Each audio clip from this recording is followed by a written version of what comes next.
espagnoles, italiennes, allemandes, françaises, qui se sont installées au Maroc bien avant le protectorat en 1912. Leurs enfants et petits-enfants sont demeurés dans ce Maroc qui leur appartient eux aussi. C'est d'eux que nous allons parler ce midi, et de ce Maroc cosmopolite, accueillant, post-protectorat. Ce Maroc ouvert au monde, ne serait-ce que par sa position géographique. Ce Maroc aux multiples attraits.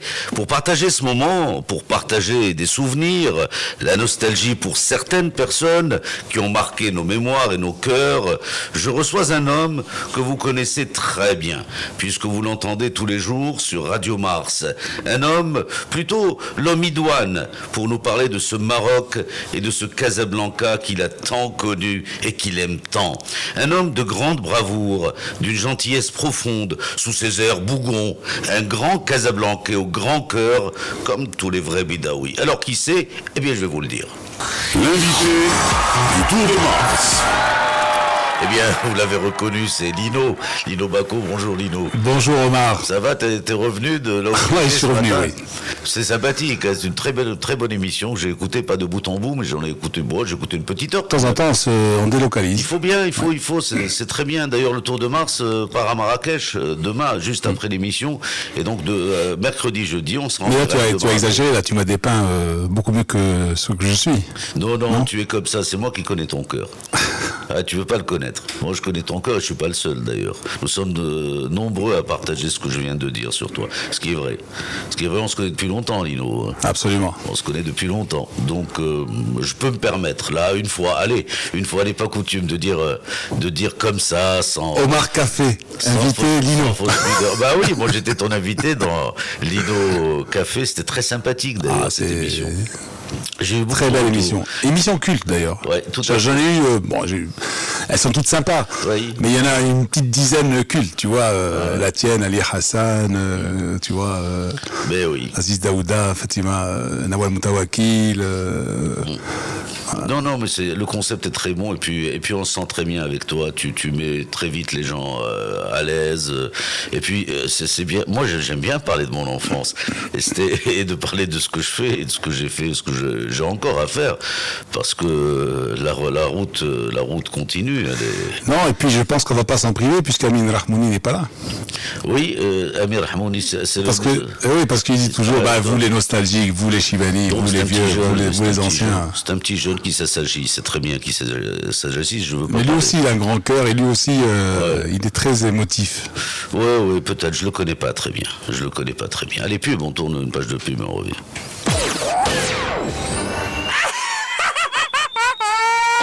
Oui, alors on ne sera pas rejoint par Jamal Boushaba. Là, il a fait un petit tour par le Mexique, là, ton martien. Oh oui, il n'arrête pas, il fait le tour du monde. Ouais, parce que là, c'est mariachi, là. C'est ça, il fait le tour du monde, hein, mais puis il atterrit chez nous. Hein. C'est la seule radio au monde qui s'appelle ainsi, Radio Mars, donc il a un repère. Il y en a une à Naples qui s'appelle Radio Marte. Ah, Marte. Mars pour Marte. Oui, tout à fait. Et tiens-toi bien, c'est une radio sportive aussi. C'est une radio sportive. C'est incroyable. C'est incroyable, ça, je ne le savais pas. Ironie du sort, voilà, ou appelle-le comme tu veux. Ouais. Donc on ne sera pas rejoint par Jamal Boushaba ce midi. Je l'ai laissé préparer les émissions de Marrakech. Il y a une, celle de mercredi, vraiment costaud. Vraiment, on reçoit du grand monde, des intellectuels français et marocains. Tu reçois un Italo-américain, non? Qui ça? Un Italo-américain? Non, je ne sais pas, non. Martin Scorsese, non? Non, je le reçois pas, non. Lui, il est occupé, il est président du jury, non. Je reçois des intellectuels, des écrivains, des réalisateurs. Tu peux dire, il y a un Sicilien comme toi qui sévit du côté de... Si je le vois, oui. Non, mais solidarité, possible, tu sais. C'est possible. Très solidaires, les Siciliens, les étrangers. Entre eux, oui, c'est clair. Et je reçois notre ami Nourdine Saïd, parmi ces gens-là. Qu'on salue, Nourdine. Monsieur qu'on aime beaucoup, et avec lequel on a travaillé, et bien travaillé. Ouais. Voilà, c'est un vrai pro. Alors, à propos de travail, tu diriges... C'est vrai, je veux une petite incision, si tu veux, tu vois, une petite parenthèse. Oui, j'adore ça. Nourdine, c'est quelqu'un d'extraordinaire. Oui. C'est le boss que tout le monde voudrait avoir. Tout à fait. C'est-à-dire, c'est le gars qui te laisse travailler, qui te suit. Évidemment, tu fais pas n'importe quoi, mais qui te laisse travailler. Et quand les choses qui ne vont pas, il t'appelle, il te dit, écoute, là, tu es sorti de 5 cm de la ligne, tu vois ce que je veux dire. Et puis il te ramène, et puis voilà, c'est... Puis il est sympa. Très sympa. Ouais, il est très sympa. Il est supporter du Real Madrid, comme moi aussi. Supporter du Real, mais attends, fervent supporter. Il a sa loge au Bernabéu, lui. Absolument. Il a sa loge, il va voir son équipe quand il peut. Non, c'est un grand monsieur. Bien, alors justement, à propos de boulot, à propos de travail, tu diriges en fait toute l'antenne de... Je co-dirige. Tu co-diriges, oui, l'antenne de Radio Mars. Tu es directeur des programmes, tu diriges cette rédaction et tout le reste. Et ça a l'air de bien marcher. Moi, je viens là en tant qu'extraterrestre. Je prépare mon émission un petit peu le matin et je vois Radio Mars est une famille à laquelle je m'intègre et j'adhère totalement parce que c'est une véritable petite famille. Bon, il y a des enfants terribles qu'on redresse de temps en temps et puis mais ça roule bien. D'ailleurs, les chiffres ne montent pas. Ouais, comme tu dis, d'abord c'est une famille, c'est très important. C'est une famille qui est jeune, hein. Très. La moyenne d'âge est très basse.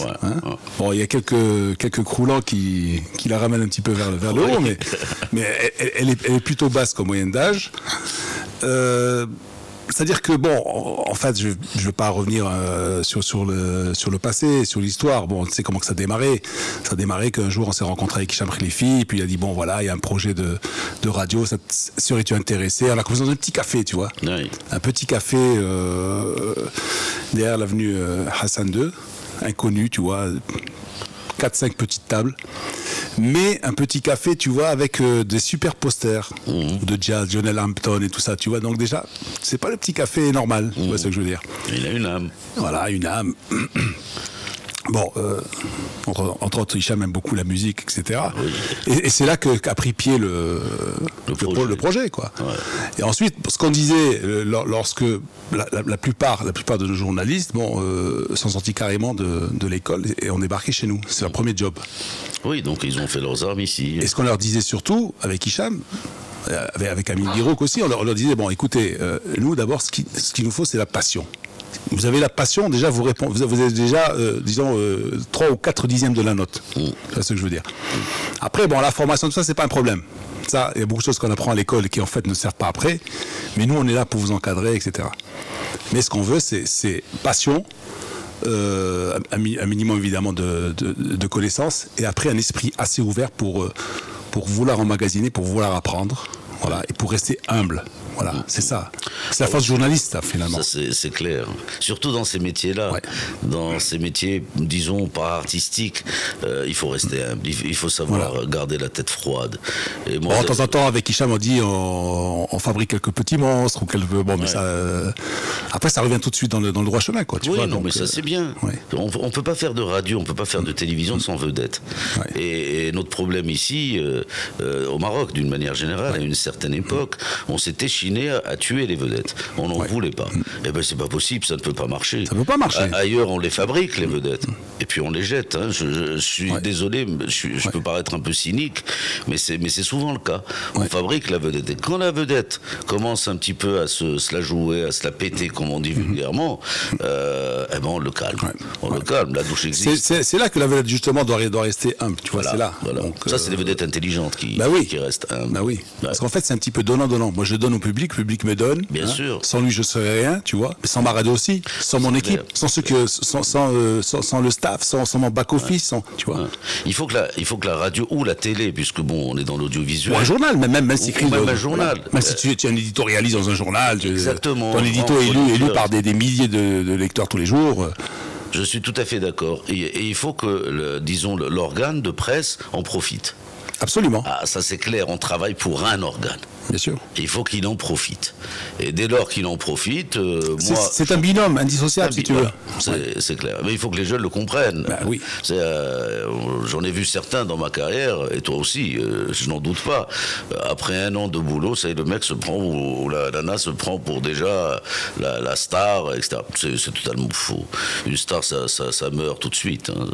C'est du jetable. C'est sûr. C'est du jetable. C'est la continuité, l'endurance qui paye, en fin de compte. compte. Il faut rester. Voilà, il faut demeurer. Alors, et si on écoutait une petite chanson? Bah oui. Hein, bah, allez, moi, j'aime tout. Hein. Bah, écoute, moi aussi. Pratiquement, j'aime tout.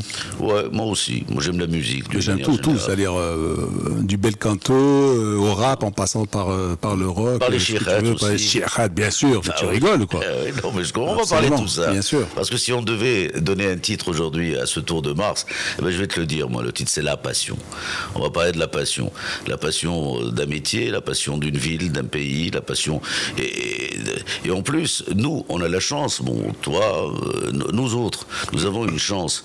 Nous avons une culture qui est multiforme. Nous avons plusieurs cultures et c'est une source d'enrichissement et non d'appauvrissement. On parle quelques langues, c'est vrai, toi tu parles italien, tu parles français, tu parles arabe, marocain, darija, moi aussi, hein, je parle espagnol, etc. Un peu portugais. Voilà, bon voilà. Mais ça c'est bon, on n'a aucun mérite. Hein. Non, c'est clair. Pratiquement, bon, Casablanca c'était un grand quartier latin, ouais. Donc tu avais darija et puis tu avais toutes les langues latines, le français, l'italien, l'espagnol, le portugais. On va en parler après le journal, on va parler de Casablanca. Casa qui nous est cher.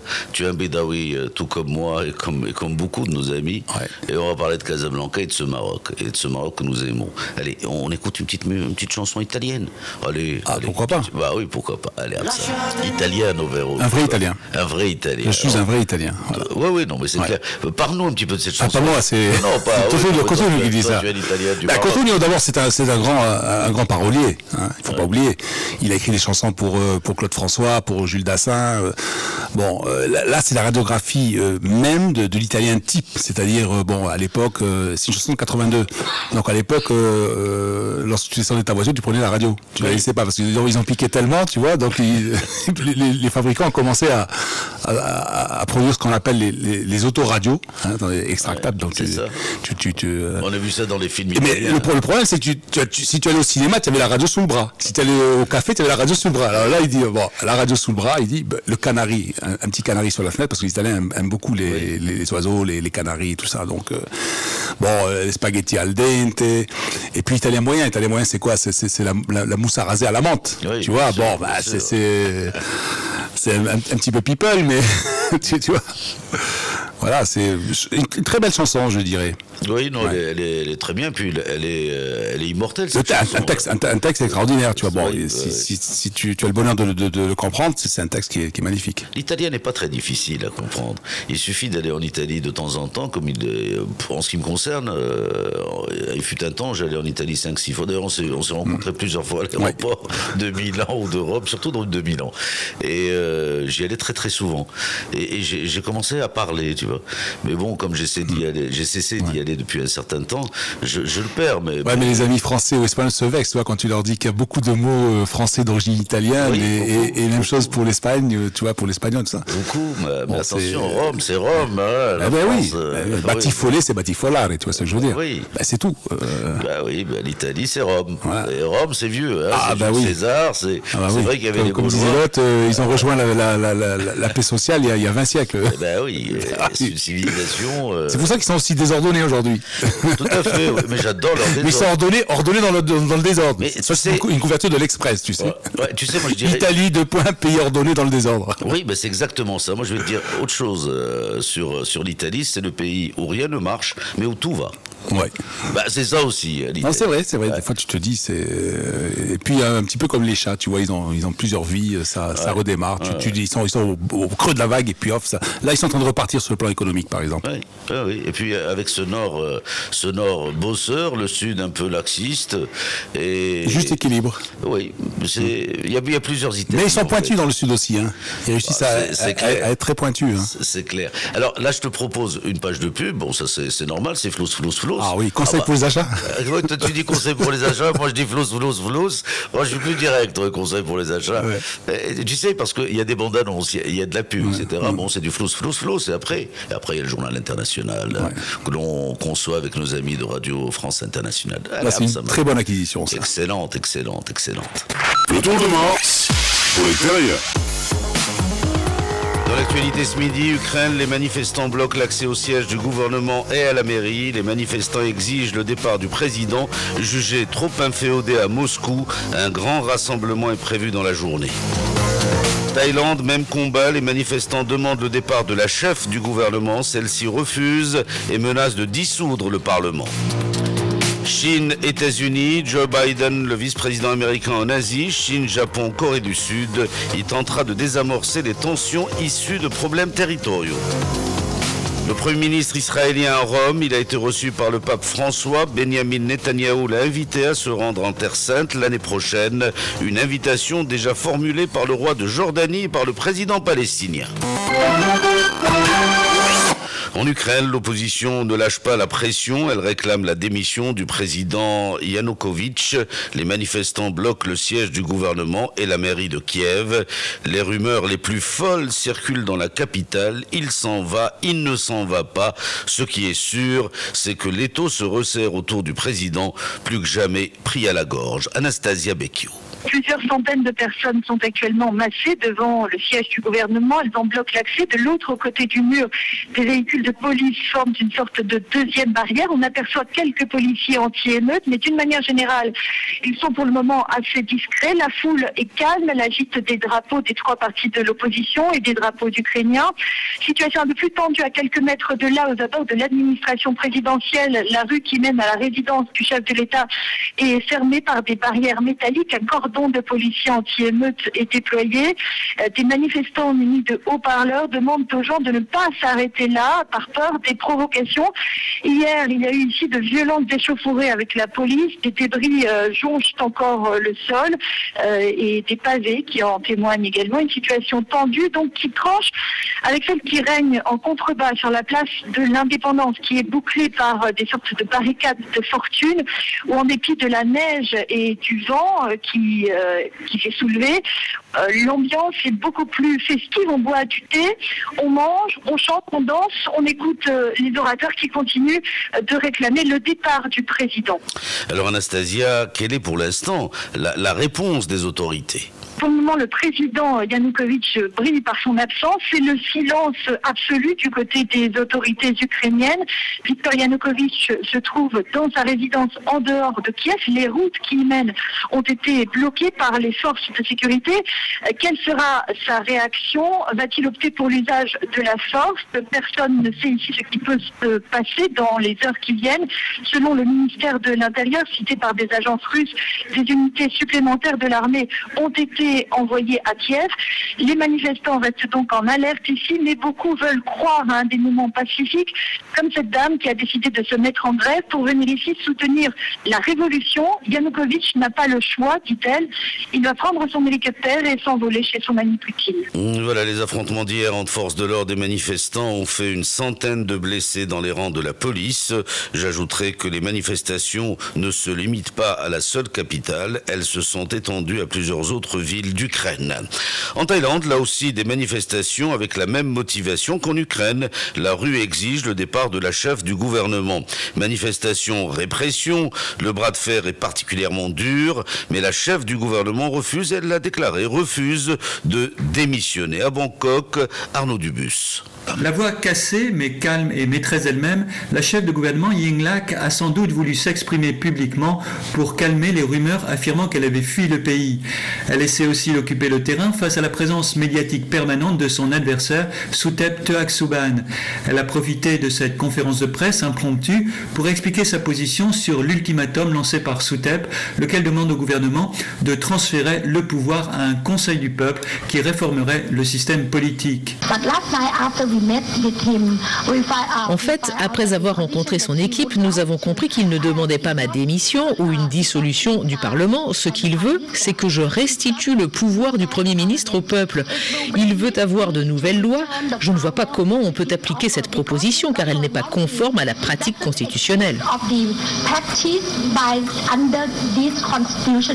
Après ce rejet, le gouvernement a déployé des unités paramilitaires dans Bangkok, visiblement décidé à mettre un terme aux manifestations.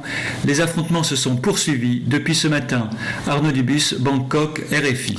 Joe Biden, le vice-président américain en Asie, Japon, Chine, Corée du Sud, il tentera de désamorcer les tensions issues de problèmes territoriaux, notamment entre la Chine et le Japon. Sur place, Frédéric Charles. Joe Biden, le vice-président américain, arrive à Tokyo alors que des avions de surveillance américains multiplient maintenant chaque jour les incursions dans la nouvelle zone d'identification et de défense chinoise.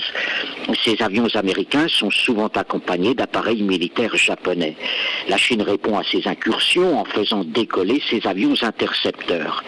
L'établissement de cette zone de défense chinoise couvre les îlots Senkaku, administrés par le Japon.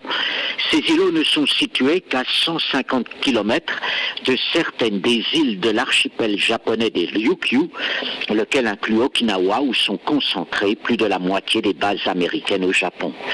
À Tokyo, Joe Biden va réaffirmer que le traité de sécurité nippo-américain couvre les îles Senkaku et que les États-Unis les défendront si la Chine les occupe.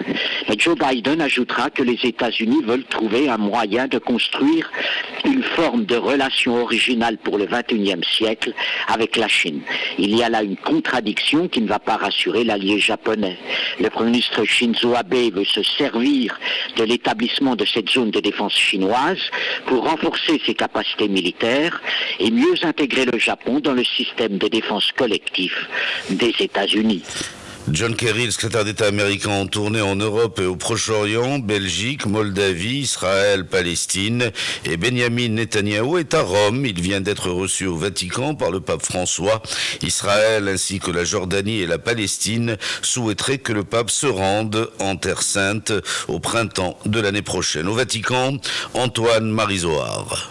En effet, lors de cette première rencontre avec le pape François, Benjamin Netanyahou devait inviter officiellement le pape à se rendre en Israël. Les deux hommes se sont entretenus en privé pendant 25 minutes. Le pape et Benjamin Netanyahou se sont séparés il y a moins d'une heure et nous attendons désormais un communiqué officiel qui devrait préciser les sujets plus politiques abordés lors de cette visite.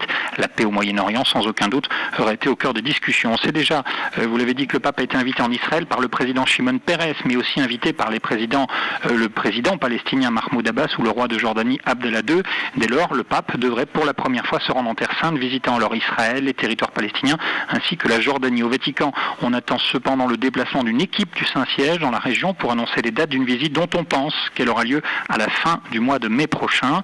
Nous attendons cela avec impatience, a glissé au pape en le quittant l'épouse du Premier ministre, sans que l'on sache vraiment avec précision s'il s'agissait de la première visite en Israël du pape François.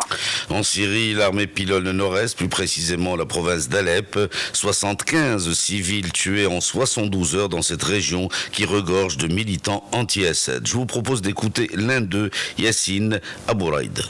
La ville d'Al-Bab se trouve dans la banlieue est d'Alep. Depuis 5 jours, ses habitants subissent quotidiennement les bombardements des hélicoptères et des avions de combat.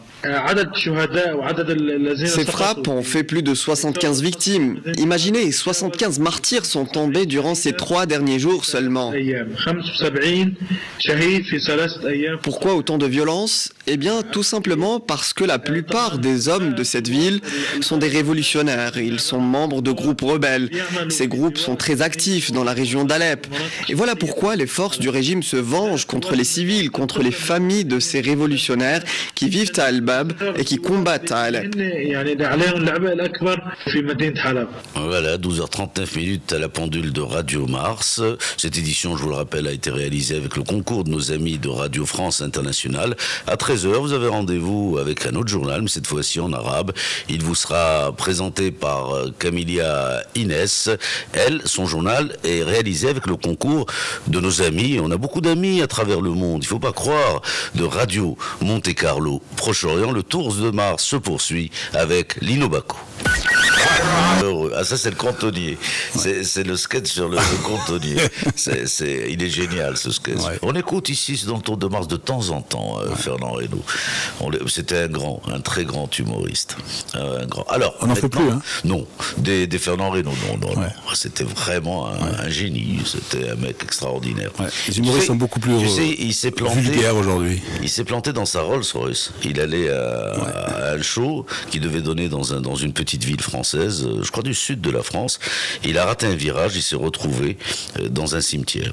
Un mur de cimetière. Un mur de cimetière, il est mort comme ça, dans sa Rolls. Il était précis, il était en retard. Voilà, puis on a perdu un grand humoriste. Je ne sais pas s'il a été enterré dans ce cimetière, je pense pas, mais c'était quand même assez marrant qu'il l'ait été. Enfin bon.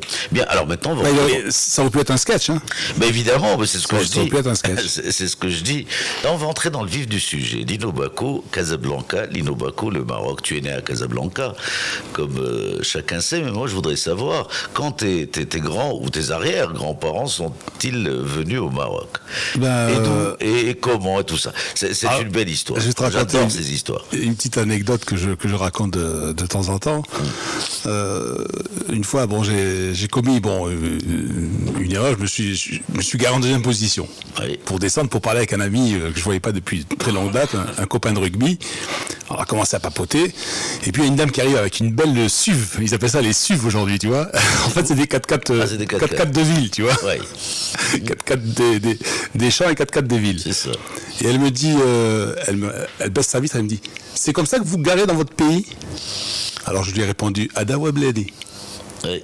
Alors c'est tout, elle a mis la première, elle a démarré, tu vois. Parti, tout ça pour te dire que, oui, mon grand-père est arrivé, je dis pas avant le maréchal Lyoté, mais presque, quoi. Il est arrivé en octobre 2013, voilà. Pas 2013, 1913. 1913. Oui, c'était juste. 1913, et mon papa est né à Casablanca en mars 2014, voilà. 1914. Mais qu'est-ce que tu as avec le 21e? J'ai dit 2014, j'ai dit 2014. 1914. 1914. Voilà. Et ma mère, Irbatia, elle est née au quartier de l'Océan en 1925. Incroyable. Voilà. Et toi, tu es né à Casablanca. Casa. Roche-Noir. Tes frères, ma sœur, je n'ai qu'une sœur. Oui, t'as une sœur. Un frère qui est mort jeune, et puis voilà, donc une sœur qui est née aussi au Roche-Noir. Donc tu as je dirais à la frontière entre les Roche-Noirs et Ainsba. Mais tu es de ce quartier, quoi. Ah oui. Alors à l'époque. Je suis outré. Tu vois, je suis un petit peu un Roche-Noirien stand-by, tu vois, en stand-by. Pourquoi tu n'y vas plus? J'y vais, mais à chaque fois que je traverse ce quartier, je me dis c'est pas possible. C'est devenu un des quartiers les moins accueillants je dis pas de Casablanca, mais moi je suis pris à parier du Maroc entier, tu vois. Alors que c'est un quartier qui est délaissé, tu vois. Alors à l'époque, il y avait quelques industries au Roche-Noir. Parce que c'était un quartier industriel. Parce qu'au départ, ils voulaient développer Casablanca vers le nord, c'est-à-dire vers Mohamedia. Et donc toutes les premières usines se sont installées justement au Roche-Noir, ou bien du côté d'Aïn Borja, du côté de, tu vois, Boulevard de la Gironde, ça, c'est-à-dire bon, c'était la nature, c'était les champs. Il y avait rien. Mon père il travaillait chez un Sicilien, un certain Specioso. Il apprenait tout ce qui était métier de ferronnerie, serrurerie et tout ça. Et puis il enfourchait sa bicyclette et puis il traversait des champs de roseaux, des champs, tu vois, pour aller au Roche-Noir. Donc tu vois, c'était pratiquement en pleine nature. C'est incroyable. Et même de l'autre côté, côté Aïn Diab, Enfa maintenant, etc., il n'y avait rien. C'était le diable, quoi. Il y avait des loups. Voilà. C'est vrai. Hein. C'est sûr, c'était... mais sans remonter trop dans le temps, j'avais des amis qui avaient une propriété à Californie. Oui, et puis ils disaient, on va à la campagne. Ce week-end, on va à la campagne. Mais la campagne, c'était où? C'était à Californie. Californie, oui. Alors ça, voilà. Elle fait partie, Californie fait partie de la ville. Bah oui. Elle est à 7 minutes. À l'époque, c'était la campagne. Du centre-ville. Bah oui, comme quoi les villes se développent aussi. Hein. Et l'ambiance à l'époque, au Roche-Noir. L'ambiance, justement, tout à l'heure, tu parlais du... En fait, on convivait très bien, tu vois. Toutes les religions du livre, tu vois. Et même les athées. Parce qu'il y avait aussi les athées. Il y avait, par exemple, lorsqu'il y avait des cérémonies, par exemple, à l'église des Roches-Noires, il y avait beaucoup de réfugiés communistes, par exemple, antifranquistes, qui ne pénétraient pas à l'intérieur de l'église parce qu'ils n'étaient pas croyants, tu vois. Et puis arrivait le curé qui leur disait bon, vous pouvez rentrer, vous allez voir, l'église ne va pas vous tomber sur la tête. Tu vois. Elle ne va pas vous manger. Oui, ça, tu vois. Alors, ça veut dire que en fait tout le monde cohabitait. Donc il y avait les juifs, tu t'es imprégné, voilà, tu es chrétien, tu es imprégné de la culture musulmane, de la culture hébraïque, et puis vice versa, tu vois. On connaît donc tu respectes. Ah bah oui. Oui, c'est ça. On se connaît, on se respecte, voilà. On s'apprécie, tu vois. Donc tous les aspects, tous les aspects de la culture. Oui. Et tu as fait l'école au Roche-Noir? Je fais l'école primaire au Roche-Noir. C'était l'école italienne ou française? Non, l'école française. L'école française. L'école française, oui. Au Roche-Noir. Et je crois qu'une fois tu m'as raconté une anecdote. Vous étiez 2 Italiens ou 3 dans cette équipe. Oui. C'est ça. Oui, c'est le prof. C'est un institut au CM1. Au CM1, il nous dit bon, comme vous avez été sage, on va écouter le match France-Italie à la radio. Oui, ça c'est vrai. Alors, c'est un mercredi après-midi. À l'époque, il jouait dans des matchs amicaux internationaux, donc l'après-midi. Donc, il va au fond de la classe, il ouvre le placard, et puis le placard, bon, tu te rappelles, les placards, il y avait des boîtes de craie, il y avait des bouteilles d'encre, avec le petit bec verseur, et puis cette encre violette, tu vois, avec les petits pots de faïence aussi, tu vois, qui restaient en réserve, parce que tu en cassais pas mal, tu vois, donc, et puis il sort cette grosse radio à lampe, tu vois, et puis il la pose sur le bureau, bon, il tire l'antenne, truc, tout ça, et puis voilà, on écoute ce match. La première mi-temps, je crois que c'est 0-0, et puis en deuxième mi-temps, il y a un premier but italien, un deuxième but italien. Bon, il prend la radio, il la met au fond de la classe, et puis nous, à chaque but italien, tu vois, on était 2 ou 3 à regarder. Regardez les mouches en l'air. Regardez le plafond parce que vous ne pouvez pas manifester votre joie. Alors, mais quand on est sorti, je te dis pas, on a dévalé les escaliers, tu vois, on est parti en courant, les bras en l'air. Voilà, donc ça c'est. Donc l'Italie était présente. Comme oui, les Espagnols. Oui, mais tu étais un petit peu brimé, tu vois, parce que à l'époque, bon. L'italien n'était pas tellement bien respecté, tu vois, par... Ici, oui. Par les Français. Par les Français, bien sûr. Oui, non, je parle bien sûr. Des Marocains. On te disait pas italien, on te disait spaghetti. Ah, spaghetti. On te dit mangia pasta, on te disait, tu vois. Ouais, voilà. Ouais. On était des mangia pasta. L'espagnol était autre chose. Alors l'espagnol. Non, moins. Non, les Espagnols, non, à la rigueur, non. C'était les Italiens qui étaient surtout. Mais il y avait un quartier des Italiens, d'Ortalien, oui. à Casablanca. Donc il n'y avait que des Italiens dans ce quartier. Et il se situait où? Bon, enfin, c'était ici, dans le centre. Bon, pas loin de la vieille Médina. Pas loin de la vieille Médina, mais il y avait surtout un quartier où il y avait beaucoup d'Italiens, c'était le quartier Liberté. Marif, c'était beaucoup plus d'Espagnols. Marif. Beaucoup plus d'Espagnols que d'Italiens. Il y avait des Italiens quand même. Oui, il y avait des rôles d'Italiens. Il y avait les frères Messina. Oui. Les frères Messina qui étaient des culturistes, qui ont fait ensuite du cinéma, qui ont fini. Il y en a un qui s'appelait d'ailleurs Robert. Il y avait Robert et Amy. Ils étaient catcheurs tous les deux. Oui. Et puis Robert a fait des westerns, beaucoup de films. Tu vois, il s'appelait Robert Messenger. Messenger. Messina, Messenger, ça n'a rien à voir avec Messina, tu vois. C'est américanisé. Ah oui, américanisé. Ouais. C'est incroyable. Et puis un jour, il débarque. Alors là, c'est une petite anecdote puisqu'on est en plein festival. On est en plein festival du film. Et puis il débarque à la rédaction, à la Vigie marocaine. Et puis il est avec qui? Je te donne en mille. Claudine Auger. Ah bon, Claudine Auger, qui était une des Bond girls. Oui, tout à fait. Tu vois. Mais ce qui m'a pas plu, c'est que le gars avait oublié un petit peu ses racines, tu vois. Il se souvenait pas de certaines choses. Alors qu'il était catcheur ici. Alors qu'il était catcheur, tu vois, peut-être qu'il a reçu un mauvais coup. Non, et puis devant Claudine Auger, il osait pas, tu vois. Il avait peut-être caché certaines facettes de sa vie, tu vois. Et à l'époque des Messina, il y avait des catcheurs marocains, parce que là, oui, Souci le marin et tout ça, bien sûr. C'était. Là, on est obligé de parler de la foire. Ah oui, on va en parler. Non, parce que ça, les samedis soirs, parler de la foire avec l'ange blanc, avec le bourreau de béthune. C'était chaud. Avec Mata le forgeron, tu vois. C'était quelque chose de. Il y avait Mustafa Labté, l'imbattable. Oui, l'Antar aussi, il y avait. Antar, oui. Hachfennan, lui, c'était la haute voltige. Voilà, c'était. Il y en avait beaucoup. Et on savait que c'était du cinéma, mais ça fait rien, on y allait, tu vois, c'était. Il se faisait pas mal entre eux. Non, il se faisait. lorsqu'il voulait se faire mal, il se faisait mal. Oui. Mais généralement, c'était arrangé. C'était arrangé. Bah, le catch est arrangé. Non, c'est pour le spectacle. En 2 manches plus la belle, disait le speaker. Ça. Tu vois. Il y avait toujours la belle parce que ça faisait, tu vois, le public attendait ça. Et puis l'horaire méchant. C'était incroyable. Moi, j'y allais. Mon père m'y emmenait.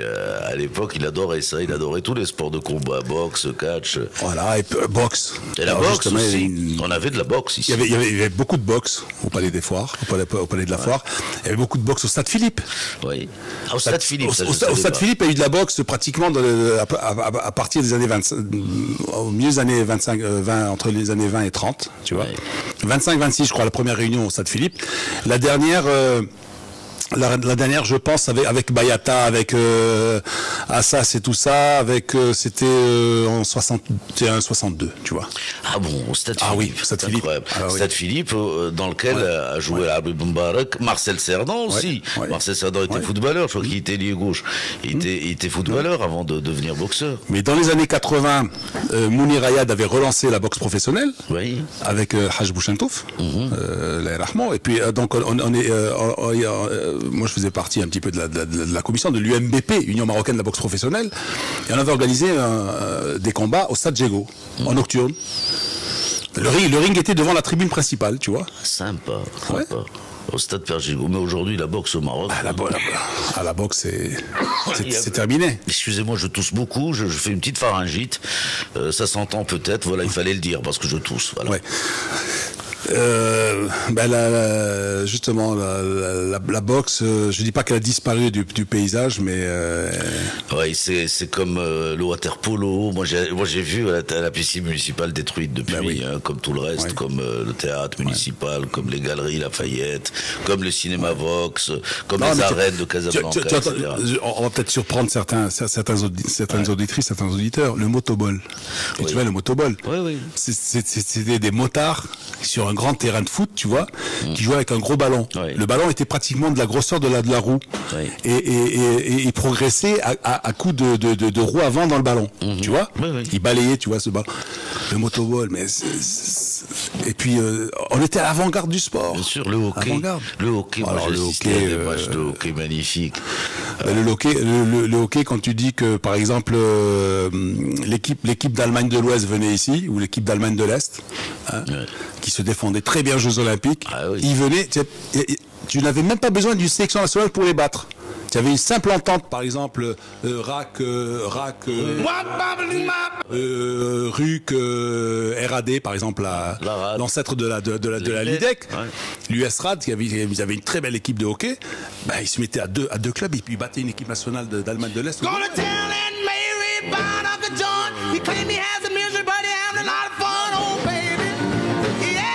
Surtout, si tu veux, l'équipe nationale est surtout greffée sur des joueurs qui sont nés en Hollande et qui voilà, donc il faut dire que la fédération hollandaise aide beaucoup la fédération royale marocaine de football, de hockey, a mis à leur disposition des coachs qui sont d'origine marocaine ou non, tu vois, et qui encadrent justement cette équipe nationale en Hollande.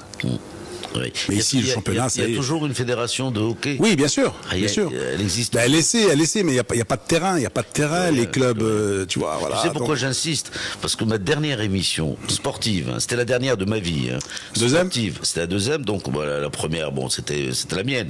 89-90, c'était le grand show le lundi soir, un talk show le lundi soir. Avec Crimo. Avec Crimo. C'était un tête-à-tête. Avec Crimo, plus les invités, bien entendu. Et la dernière personne que j'ai reçue, c'était le président de la Fédération marocaine de hockey. Ouais. Ah, tu t'imagines, et on a parlé de ce sport, c'était en 90, c'était en mars 90, et c'était ma dernière émission. Ouais. Voilà, de sport. Puis j'ai arrêté le sport, même à la radio. J'ai arrêté le sport même à la radio. C'est depuis 90, j'ai plus touché en tant que professionnel. En tant que journaliste professionnel, je n'ai plus touché au sport. Ouais. Depuis mars 90. Il y a des disciplines qui ont disparu, l'escrime. L'escrime aussi. C'est-à-dire elles n'ont pas disparu, mais elles végètent, tu vois. quand il y avait, je sais pas, des tireurs comme El Fassi, Abderraouf El Fassi, oui. Abderraouf El Fassi, ou Cardone par exemple. Ses parents avaient une papeterie juste en face le siège de la RAD, tu vois, puisqu'on parle de la rue Mohamed Diouri. C'était des grands escrimeurs, il y avait de grands trophées, il y avait une forte activité. Chaque week-end, il y avait des compétitions d'escrime. Et oui. Ben, sur ce, on va écouter une chanson qui, paraît-il, tu aimes beaucoup. Parce que pas paraît-il, je le sais. Je le sais, ben, tu vas voir. Allez, on y va. Qui dit Lino serein dans les émissions des autres et un peu fou dans la sienne. Sidi Omar, on veut que tu nous dévoiles la folie Lino. Bah, Lino n'a jamais été fou. C'est-à-dire que dans la sienne, il s'emballe un peu parce qu'il s'agit de sport. Et le sport, c'est lui. Ça, une chose, c'est celle de guider, de mener, tu vois, de conduire. Et l'autre, c'est d'être assis à l'arrière de la voiture. Et puis, j'ai un super chauffeur avec moi ce matin. Tu vois. Voilà, c'est ça. Il mène des fous. Voilà, c'est ça. Des allumés, des passionnés. Ouais. Là, nous, c'est la sérénité. Bien, là, on va suivre Inès Camilia ou Camilia Inès. Elle a deux prénoms comme moi. Mais moi, c'est un pseudonyme. Inès, justement, c'est quelqu'un qui est arrivé le premier jour chez nous. Ben oui, l'école Radio Mars. Ouais.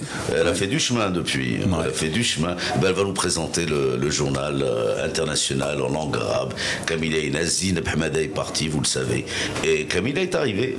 Camilia. Là, elle va pleurer, là, parce qu'elles sont arrivées ensemble. Ouais, c'est sa copine. C'est comme ça. عرفتي شكون نسميهم الجوج الحولة. بعدا تشوفوا الأخرى. Voilà. Alors, ça, c'était pour la décontracter son premier journal. Allez, on y va. Allez. Et oui, Little Richard, un beau rock, comment on n'en fait plus. Et là, moi, ça me rappelle les après-midi dansantes. On était jeunes, on parle de la période. Les surprises parties, les après-midi dansantes. À Insba, il y avait une salle à Insba où les jeunes se retrouvaient, ça dansait. Les parents amenaient leurs filles, par exemple. Ils attendaient dehors, mais même ils rentraient, ils restaient assis sur une chaise. Les après-midi dansantes. Pendant que les jeunes dansaient. C'était ça a changé maintenant. Ça a changé, oui, ça a changé. Alors justement, là, on a parlé de Casablanca, on a parlé de ta jeunesse, ton enfance même, rapidement, il est vrai. Et là, on va parler de Lino le professionnel. Lino qui embrasse une carrière de journaliste sportif. Et tu as eu comme J'ai jamais été pro, finalement. Non, c'est vrai. Parce que j'ai toujours eu d'autres activités. J'étais enseignant. Enseignant, président de la chambre de commerce. Et secrétaire général. Secrétaire général de la chambre de commerce italienne. Aussi. Et parallèlement, je faisais du journalisme. Tu faisais du journalisme. Voilà. Et l'un de tes mentors, de tes Pygmalions, qui t'a appris ce métier, tu as commencé par la presse écrite. Oui, absolument. Journaliste fondamentalement de la presse écrite. Et après, on va en parler. Et c'est Daniel Pilar. Daniel Pilar. Le petit Marocain. Alors, Daniel Pilar, c'était quelqu'un d'extraordinaire. Officier. Oui. Officier de la cavalerie. Oui, c'est l'artillerie. Oui. Il était à l'époque, il était basé en Syrie. Syrie-Liban, parce que oui, c'est Chem. C'était. Oui, tout à fait. Et puis donc il est muté à Casa, au Maroc. Il a abandonné, il a quitté l'armée. Et puis il s'est consacré au journalisme. C'est quelqu'un qui partageait pas les mêmes idées de football, tu vois. C'est-à-dire lui il prônait. Moi j'étais beaucoup plus pour un football beaucoup plus défensif, beaucoup plus tactique. Lui c'est un football beaucoup plus fleur au fusil, tu vois, beaucoup plus offensif. Le 4-2-4 brésilien par exemple. Bon, nous comme on était au Roche-Noir, il y avait un certain Elenio Herrera. Elenio Herrera, j'allais en parler. Ouais. Voilà, Elenio Herrera quand même, c'est vous le Roche-Noir. Bon, il est né en Argentine. Ouais. Donc il est né en Argentine, mais il est arrivé, il avait 2 ans. Oui, donc. Tu sais, bien sûr, il est né en Argentine, mais il n'avait que 2 ans lorsqu'il a débarqué au Roche-Noir. Au Roche-Noir. Une famille très modeste d'ailleurs. Lui, il jouait du jazz band, tu sais. Oui. Et sa sœur Dolores chantait. Et puis ils allaient, c'était une famille qui était très très modeste, et mon père me racontait ça, c'est-à-dire que en fait le soir ils chantaient 1 ou 2 chansons dans les familles chez leurs voisins, tu vois, et puis les voisins leur donnaient soit un plat de quelque chose, ou tu vois, ou un gâteau. C'est des troubadours. Il n'a pas oublié son quartier parce qu'après il est revenu justement. Quel entraîneur. Ah ouais. Quel entraîneur. Il a entraîné pas mal d'équipes italiennes. L'Inter, mais c'était bon, surtout Stade Français. Il a ensuite Barcelone, le Barça. Et son départ lorsqu'il a quitté le Barça pour l'Inter de Milan, c'était en pleine vacances et on avait été abasourdi par le chiffre, tu vois, à l'époque. Et toi, tu l'as jamais vu jouer ici au Maroc? Tu es trop jeune. Non, c'est quand même une génération. Ouais. C'est une autre génération. Ouais, c'est une autre génération. C'est la génération de mon père, donc j'ai pas pu voir jouer. J'ai pas vu mon père. Ouais. J'ai vu mes oncles, mais j'ai pas vu mon père, donc. Ton père jouait aussi au foot. Ah bah oui. Tout le monde jouait là-bas. Oui. Mon père, il jouait en position d'avant-centre. Et bon, je sais pas mal de choses sur lui. Je suis en train de les transporter sur le papier.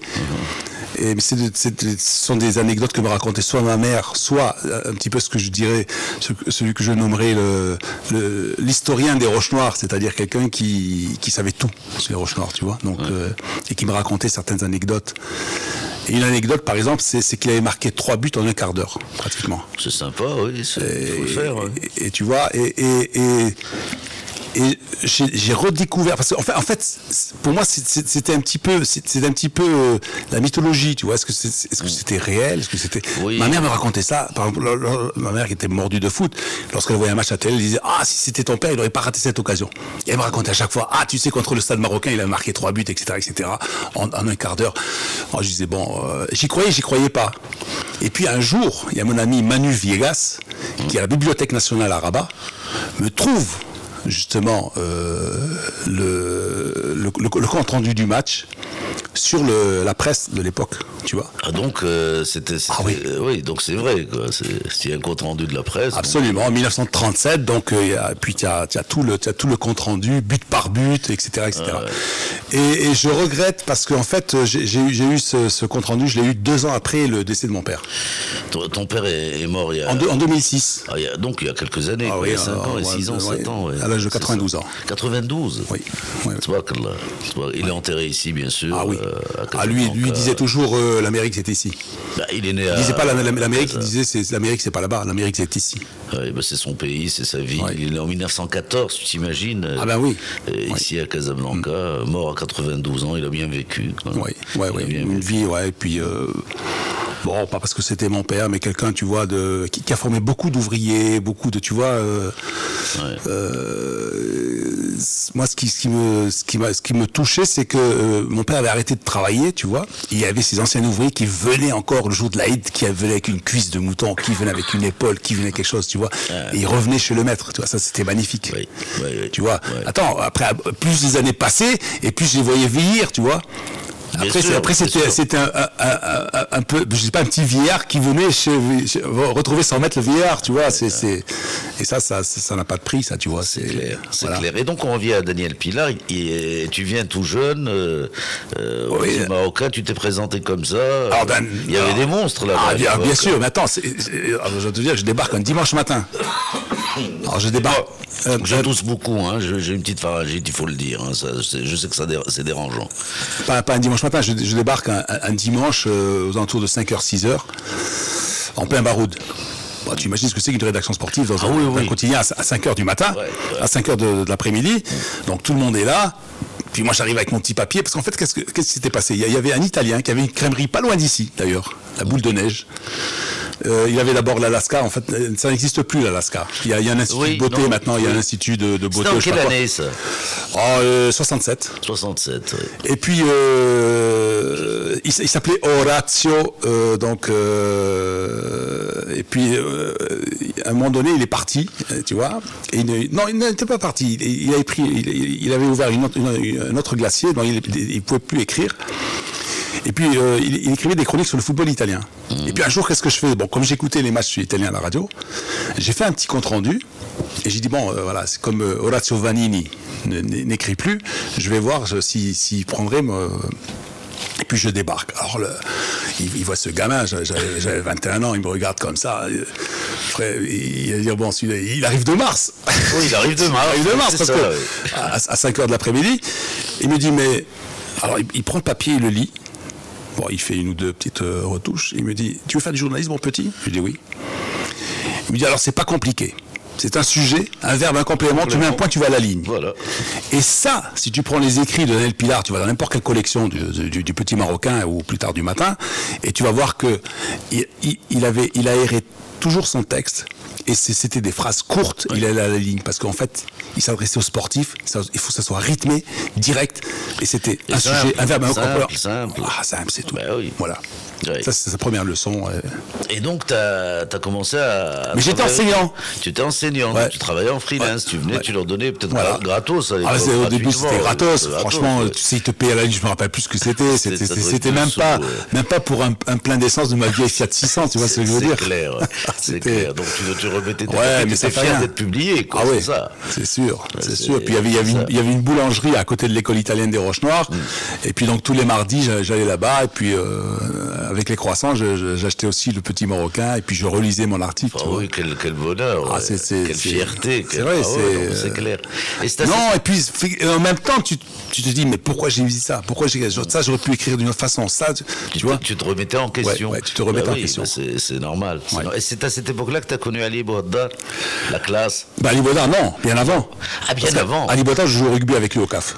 Ah bon, donc vous étiez encore plus jeune. Oui, beaucoup plus jeune. Ouais.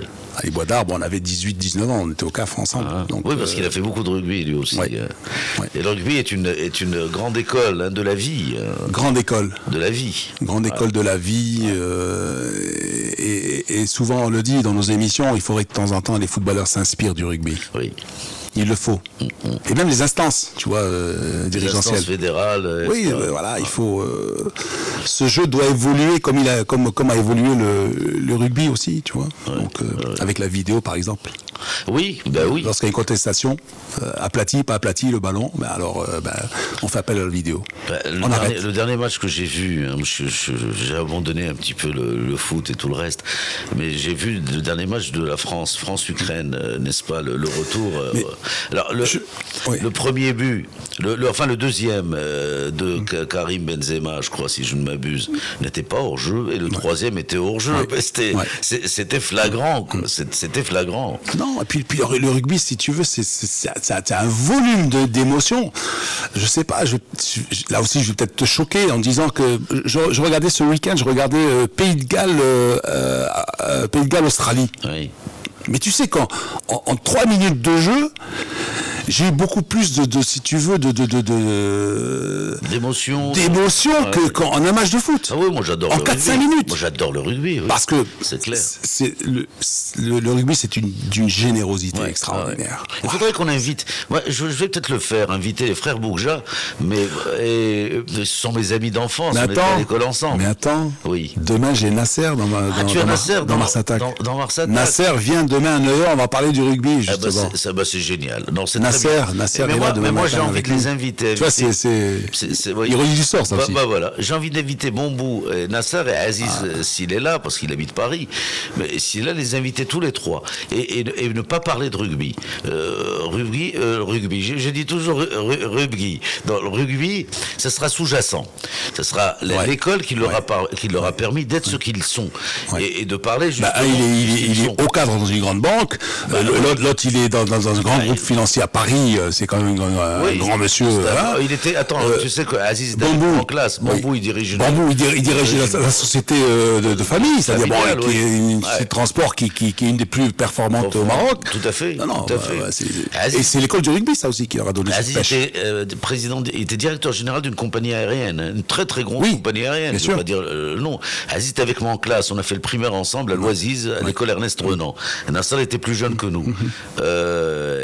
Avec Aziz, Aziz, on a le même âge, on était dans la même classe, on a fait tout le primaire ensemble. Donc autant dire que je les connais très bien. Je voudrais les inviter, mais pour parler d'autre chose que le rugby. Non, de parler de la vie. Et la vie grâce au rugby. Moi, quand on était... Ça te forge. Ça te forme. Et quelle fraternité ils ont, c'est des rugbymen entre eux. Et puis cette troisième mi-temps, je la rate jamais quand le Maroc joue. Oui, la troisième mi-temps, c'est quelque chose. Ils fraternalisent, c'est tout. Ils se bagarraient comme des chiffonniers et tout. Et ils se rentraient dedans. Extraordinaire. Et puis, plus rien. On est là, on est des frères, on trinque ensemble, on mange ensemble. C'est quand même quelque chose. C'est quand même quelque chose. C'est magnifique. J'ai retrouvé ça aussi dans le football américain, à Milan, par exemple. Ah bon? En football américain, j'ai joué une saison et demie avec les Rhinos de Milan, et c'était la même chose. Ouais. Et en fait, j'attendais beaucoup plus le match, si tu veux, pour cette troisième mi-temps. Oui, que pour le match. Le match, parce qu'en football américain, franchement, tu vois, j'étais dans defensive team, donc c'est un peu trop long à expliquer. En fait, tu es sollicité, tu es sollicité sur un laps de temps qui est très court, mais c'est très violent, tu vois. Oui, c'est très violent. Et puis après, tu sors tout de suite. Bon, après 3-4 minutes, tu sors, tu es remplacé, etc. Mais c'est une école, le rugby, le foot américain, ça, c'est une grande école de vie. Nino, il y a mon martien qui me rappelle alors de flous. Allez, flous, pub, allez, on se retrouve. Magnifique. Et ça aussi, je sais que Lino, tu adores le shirkat et surtout l'Aïta, tu adores ça. Mais c'est sûr, parce que enfin, moi, je remercie mes parents, si tu veux, parce que en fait, mes parents déjà étaient bien intégrés, tu vois, déjà à la culture marocaine. Bon, ils parlaient d'Arija. Ma mère, si tu l'avais entendu, au marché, on la prenait pour une fassia, par exemple. Oui, parce que le rabat, tu vois. Et bon, ma sœur, elle parle un arabe extraordinaire. Moi, je parle très mal, tu vois. Par rapport à ma mère ou à ma sœur, c'est... et puis, on a grandi avec cette télé en noir et blanc, les soirées de la RTM, tu vois ce que je veux dire? Oui, ça là,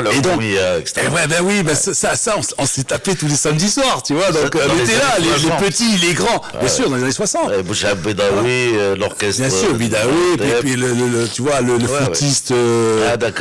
Brahim Lahmoui, tu vois, Salah Chati, à la sitar et tout ça. Amr Tantawi au luth. En fait, ils étaient rentrés dans nos foyers, tu vois, comme des stars, tu vois, comme aujourd'hui, entre chez toi, je sais pas, un CR7 ou un Messi ou tu vois, un Totti, là, c'était des stars qui rentraient chez toi, tu vois. Et tu sais, comme il n'y avait pas de magnétoscope, c'est des émissions en direct. Ah oui. Tout était en direct. Bien sûr. En direct. Soirée extraordinaire. Des choses qui ne font plus maintenant. En 2013. Bien sûr. Ils les ont fait en 1960. Et puis, si tu veux, on a toujours joué, tu vois, avec des Marocains, avec, tu vois... Donc il y avait une parfaite harmonie, une intégration totale. Il n'y avait pas de problème. Alors que c'était pas tout le monde, tu vois, qui s'est intégré. Tu vois de qui je veux parler. Oui, moi je peux le dire, les Français ont eu beaucoup plus de mal. Voilà, parce que c'était un petit peu plus difficile pour eux. Bon, d'abord ils étaient vus d'une autre façon, tu vois. Oui. Tu vois. Et moi, j'ai passé une enfance extraordinaire. Donc, et puis dans la tradition, c'est-à-dire l'Aïd Kbir. Moi je dis pas l'Aïd. Pour moi c'est l'Aïd Kbir, l'Aïd Srir, tu vois. Je suis resté vieux jeu, moi. Oui. L'Aïd Kbir, c'était 2 moutons, si tu veux, tu vois. C'était un pour le gardien, tu vois. Oui. Et puis c'était un mouton aussi pour la nounou. La nounou qui est restée chez nous, quoi, jusqu'à sa mort pratiquement. Tu vois. Elle avait une petite maison du côté de Sidi Othman, et donc tu vois, quand elle a senti la fin proche, tu vois, elle est partie, elle est allée dans son petit appartement qu'elle avait à Sidi Othman, tu vois, donc à côté d'Aïchok, et voilà, donc j'ai grandi, si tu veux, dans cette osmose, tu vois.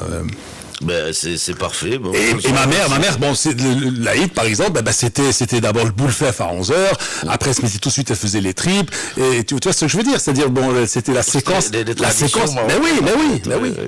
C'est génial. Ou le couscous, par exemple, c'était classique. Le vendredi, chez moi, c'était le couscous. Oui. Des fois, elle faisait couscous belhout, parce qu'elle a grandi à sa fille aussi. Ah bon, elle faisait le couscous avec le grand daim, avec un joli grand daim, avec beaucoup de courges rouges, avec des bêtes, tu vois. Je sais que tu aimes manger. Ah ouais. Et ça tu le tiens de tes parents, certainement. Ouais. Bah oui. Tu aimes manger, tu as... J'aime bien cuisiner aussi, j'aime bien. Tu aimes cuisiner aussi. Ça se voit plus autant, parce que tu as maigri, là. Je sais pas ce que tu fais, mais tu as maigri, et c'est très bien, c'est tout aussi bien. Donc, on a parlé de Daniel Pilar, on a parlé un tout petit peu de la classe. Ah, la classe. Elle est baudasse. La classe, c'est le frère que je n'ai jamais eu. Ouais, voilà. Ouais, c'était ton c'est frère. Tout. Si je peux dire quelque chose, c'est le frère que j'ai jamais eu. C'est celui qui me défendait avec l'épée dressée. Tu vois ce que je veux dire tu vois. Et même chose. Moi, c'est la même chose. Parce que malheureusement, il était entouré d'une certaine cour, tu vois, par des courtisans qui profitaient de son bon cœur. Ouais. Tu vois. Il avait un cœur gros comme ça. Et qui le critiquaient. Ouais, en plus. Alors moi, je me chargeais, tu vois, de les rappeler à l'ordre, tu vois. Ouais. Et lui, même chose. Donc, on a partagé tellement de choses ensemble. C'était un grand le rugby, le journal. Bah, vous étiez dans le même journal. Hein. Lui, il a toujours été à la Vigie. La Vigie avec son Avomarque. À un moment donné, on était rivaux. C'est-à-dire, moi, j'étais le patron de la sportive du matin, lui, j'étais le patron de la sportive de Maroc Soir. Maroc Soir, non, mais enfin, c'était le même groupe. Ah non, mais c'était le même groupe. C'était le même groupe. Absolument, c'est le même groupe. Et puis un autre. On était dans le même couloir. Oui, voilà. Puis un autre aussi que j'aimais beaucoup, c'est Mustafa Khaoudi. Mustafa Khaoudi, oui. Que tu as connu aussi. Oui, bien sûr. Que tu as connu aussi. Khadmeri Ken, Allah yarhamou, parce qu'il est mort. Bah, il formait un petit peu ce trio. Khadmeri c'était l'américain. On l'appelait l'américain. Il était un peu à part. Mais ceci dit, il était très chaleureux. Il y avait le Mélali, Abou Khatib. Abdelhaï, oui, bien sûr. Abou Khatib aussi. Tu sais que c'est mon oncle de lait. Hein. Moi, j'ai été allaité par sa sœur, Moussa Sadia, qui est toujours à Abjad. C'est sa sœur. Donc, grand monsieur. Je l'appelais Habibi, oui. Abdelhaï Abou Khatib, c'était un grand monsieur aussi. Oui. Voilà, ils sont tous morts. On est là, il faut tenir. Il faut tenir encore. Ça dépend pas de nous, ça. Pardon, ça dépend pas de nous, mais un peu aussi. un peu. Et donc bien après, il y a eu la télévision. Oui. Et la télévision, tu t'es éclaté là aussi. Hein. Tu as commenté les matchs de foot. C'était très sympathique. Tes commentaires étaient très appréciés.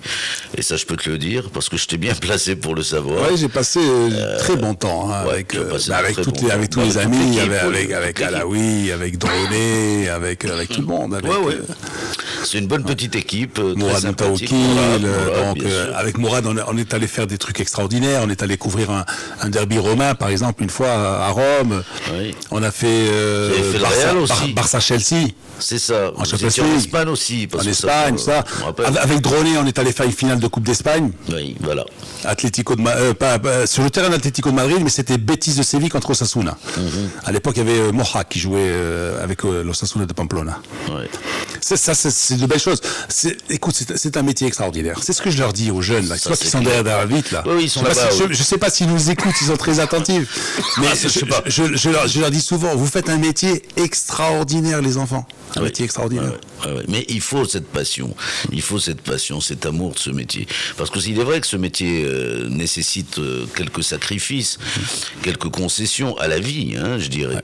Mais c'est tellement beau. C'est tellement beau. Il nous le rend souvent bien. Mais ça t'ouvre le monde. Mais oui. Là, je vois, il y a des jeunes, par exemple, qui ne s'est jamais sortis du Maroc, hein, et puis qui, avec la radio, sont allés, je sais pas, en Tanzanie, par exemple. Tu vois, au Congo. Et puis un journaliste sportif voyage beaucoup. Hein. Ben oui, voilà. Et ça, c'est des expériences enrichissantes. Même pour nous, même à notre âge, et puis cette Afrique qui est extraordinaire.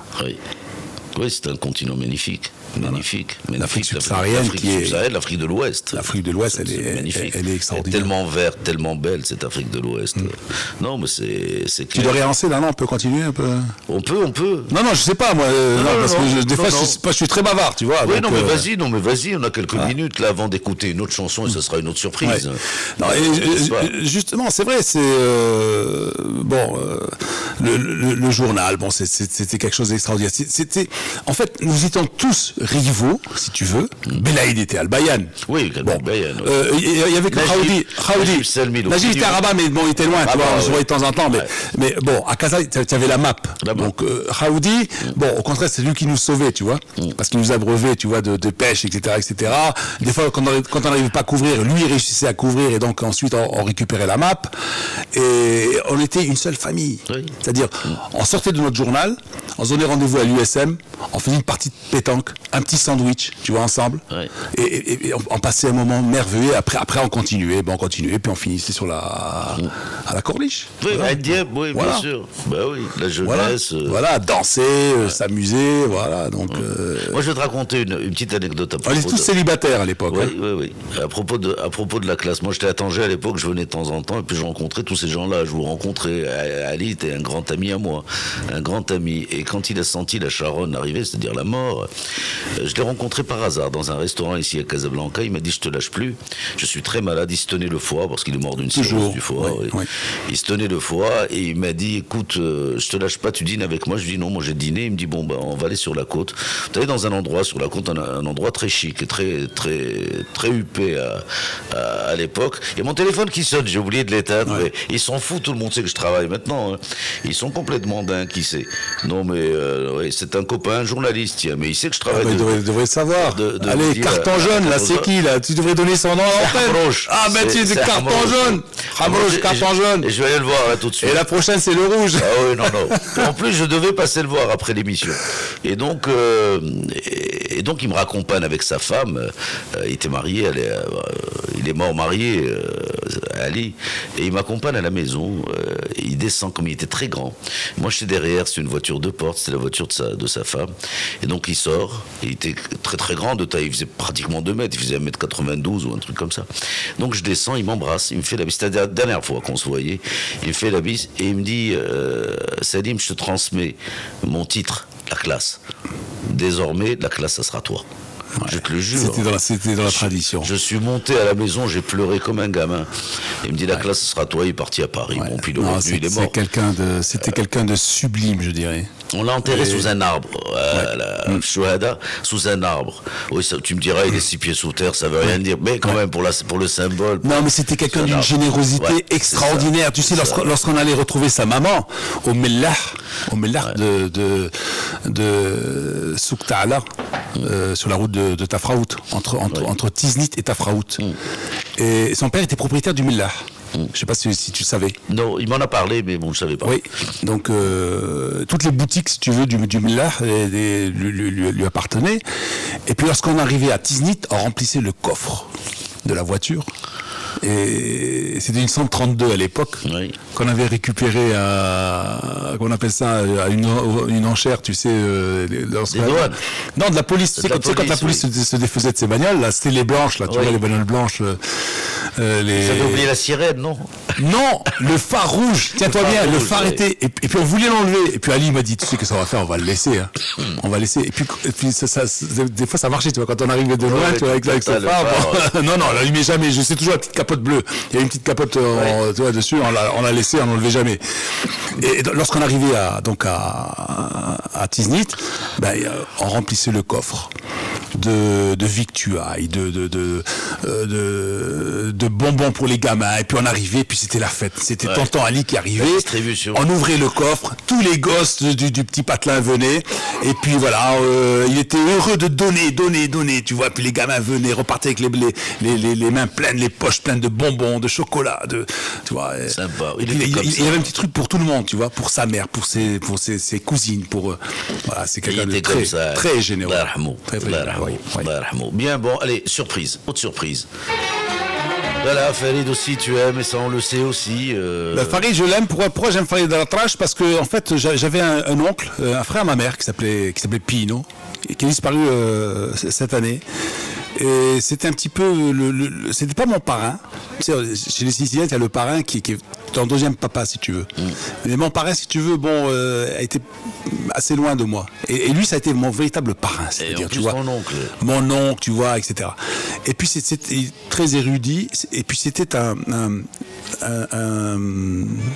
je dirais un admirateur de la famille royale égyptienne, le roi Farouk et tout ça. Et tu vois, et puis évidemment, donc après le cinéma égyptien justement des années 50-60 en noir et blanc, Farid El-Atrache, sa sœur, etc.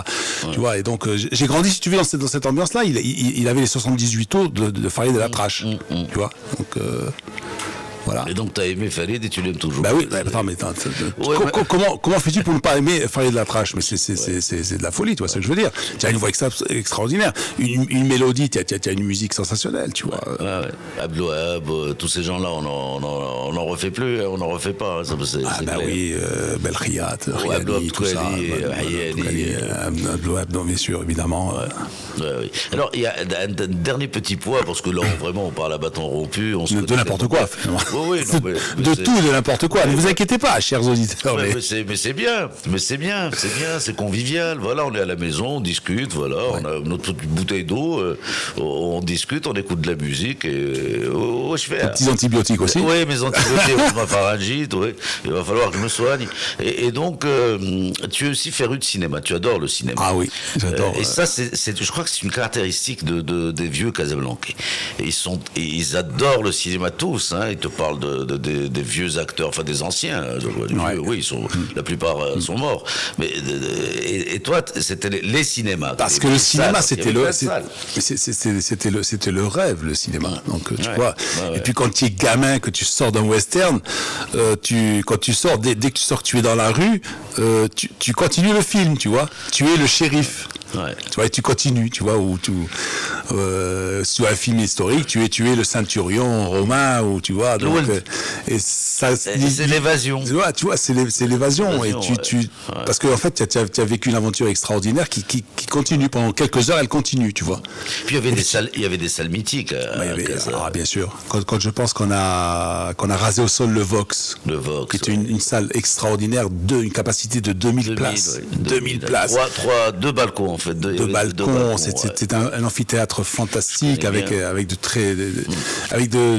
combats de boxe aussi. Oui, aussi. Bon, on a rasé des trucs à Casablanca, on s'est levé un matin comme ça, on a rasé le Vox, on a rasé le théâtre municipal, on a rasé les arènes. On peut parler des arènes. Bien évidemment. Tu sais, quand je dis aux jeunes, par exemple, on a vu Ray Charles aux arènes. Oui, Johnny Hallyday a chanté aux arènes, Sacha Distel, tout le monde, Dalida, enfin tout le monde. Les Platters. Les Blatters, etc. Ouais, c'est vraiment dommage. Puis la piscine municipale où j'ai vu des matchs de water-polo magnifiques et l'hôtel d'Anfa qui abritait la conférence. Ah bah oui, et puis, alors, l'hôtel d'Anfa, là aussi c'est inexplicable parce que c'est à l'hôtel d'Anfa, si tu veux, que je dis pas que l'indépendance du Maroc s'est décidée, mais que si tu veux que les Américains ont poussé un petit peu la main aux Français, ça, libérez-vous de vos colonies. Voilà. Et donc c'était une promesse de Roosevelt à Mohamed V qui avait dit chargé d'histoire. Voilà, on sait que les troupes marocaines vont contribuer justement à la libération du monde occidental, etc. Comptez sur moi. Et puis ce lieu magnifique, on le rase. Ouais, c'est vraiment dommage. Oui. Alors qu'il devrait y avoir un musée avec une... Évidemment, où il aurait pu rester un hôtel, ou avec une plaque commémorative, que les gens viendraient, que les touristes prennent. Maintenant, t'as plus qu'une photo. Avec Mohamed V, Roosevelt, Churchill, De Gaulle, et voilà, et c'est tout. Et tu te contentes d'une simple photo aujourd'hui. Donc, mon martien, là, Samad me dit qu'il est ton martien aussi, mais toi le matin. Ah oui. Qui est ton martien aussi. Il est fatigué, lui. Oui, il est fatigué. Il me dit on arrête dans 30 secondes. Écoute, Lino, merci beaucoup d'être chez toi. Merci à toi. Merci à toi. Non, ici, je suis chez toi. J'étais ton invité aujourd'hui. Tu étais mon invité. Je te remercie beaucoup. Beaucoup. Ça a été du bonheur pour moi aussi. C'est gentil. Ça a été vraiment très sympa. Demain, on reçoit Loubna Sherif Kanouni. Alors, elle dirige une amicale marocaine des IMC. Alors, ça veut dire les enfants atteints d'infirmité motrice cérébrale ou paralysie cérébrale. C'est que je m'intéresse beaucoup, à la culture, tu le sais très bien, à la politique aussi, un peu moins, mais également aux associations qui font du bon boulot. Pour nos enfants, pour plein de choses. Et voilà. Il y a beaucoup de gens qui travaillent dans l'ombre. Il faut les aider, ceux-là. Voilà, c'est ce qu'on faut les aider. C'est ce qu'on fait. Le tour de masse, c'est virtuel faire. Là, on va se quitter sur du Charles Aznavour. Comme on n'en fait plus non plus. Vous avez 20 ans hier. Oui, il y a Zamalium. Allez, à demain, gros bisous. À demain, si vous le voulez bien. Allez, au revoir. Que je reste perdu.